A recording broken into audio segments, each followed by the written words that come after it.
Mhosva airovi uye chisi achiyeri musi wacharimwa. Mapurisa eZimbabwe Republic Police kana akuda anokubata chete. Kusangana kwatiri zvakare pachannel ino, channel yeZim Witness TV, andinodzoka nema-updates akasiyana-siyana, uye ndinoti kana kari kutanga kusvika pano ingobayawo button rekusubscribe, then turn on the notification bell kuitira kuti usarasikirwe nema-updates andinodzoka nawo pano nguva nenguva. So muri Zimbabwe, nyaya yandadzoka nayo inyaya yakaitika iyo kuGlenville 3 panonzi ipo pamakomva, apo mamwe matsotsi akarobha mukuru yepamakomva ndokubva atiza nemari nemusi wa16 December 2024. But to my surprise, vabva vabatwa vapinzwa ivo mukoti muzuva ranhasi 14 January 2025. Vanga vane month vapara mhosva yavo. Zvisinei, mapurisa eZimbabwe abva ati aiwa muri vadiki panyaya idzi, vabva vabatwa. Tinongotenda mapurisa eZimbabwe Republic Police nebasa ravari kubata pakubata mbavha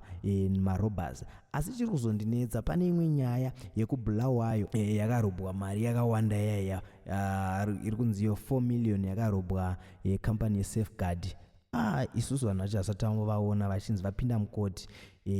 Now taonawo yekwamakomva. So muri Zimbabwe ndoda kukuisirai kavidhio kemusi wakabiwa mari wacho, wakatorwa mari pamakomva. Then ndozokuplayirai vidhio zvakare revakomana ava vachipinzwa mukoti muzuva ranhasi. Muri Zimbabwe ngatisangane mucomment section mushure mekunge maona kavidhio aka muchitudzawo kuti uriwe mutongi gava unovatonga sei varume ava.